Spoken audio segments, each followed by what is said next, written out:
சாஃப்டா கம்ஃபர்டபுளா நீட்டா சிம்பிளா எலகண்டா தெரியணுமா உங்களுக்கான சாரீனா நம்மளோட மியாமி கலெக்ஷன்ல கொண்டு வந்திருக்கோம். பியூர் மங்கல்கிரி சில்க் காட்டன் சாரீஸ் தான் நம்ம மியாமி கலெக்ஷன்ல கொண்டு வந்திருக்கோம்.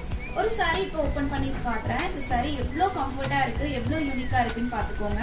இந்த சாரீ எல்லாமே ஹேண்ட்லூம் சில்க் காட்டன், 60% சில்க்கும் 40% காட்டன்லையும் வீவ் பண்ண சாரீ தான். ரொம்பவே லைட் வெயிட்டா இருக்கும், அதுதான் இதோட ஸ்பெஷாலிட்டியே. அவ்வளோ ஒரு கம்ஃபர்ட்டா இருக்கும் இந்த சாரீ. வீவ் பண்ணி கொண்டு வந்திருக்கோம். இந்த சாரீ டைரக்டா லூம்ல இருந்து கொண்டு வந்ததுனால நம்ம ரொம்பவே கம்ஃபர்டபுளான ப்ரைஸ் ரேஞ்ச்ல கொடுத்துட்டு இருக்கோம். இது எல்லாமே மோனோக்ரோமிக் கலர் பேட்டர்ன்ல வரும், அதாவது சேம் கலர், பல்லு பாடி எல்லாமே சேம் கலர்ல இருக்கும். சாரி வந்து 6.3 மீட்டர்ஸ் வந்து ரொம்ப யூனிக்கா இருக்கும். இந்த சாரி கட்டுறதுக்கு அவ்வளோ கம்ஃபர்டபுளா இருக்கும். ரொம்ப ப்ரீமியம் ரேஞ்ச்ல வந்திருக்கு இந்த சாரி. ஓப்பன் பண்றப்பே தெரியும் இதோட ஷைனும் அந்த கம்ஃபர்டபிலிட்டியும். நீங்க ஃபுல் டே வேர் பண்ணிட்டு இருந்தாலும் ப்ரீமியம் குவாலிட்டியில இருக்கிற இந்த சாரி உங்களுக்கு பிடிச்சிருந்தா உடனே ஸ்கிரீன்ஷாட் எடுத்து புக் பண்ணிக்கோங்க.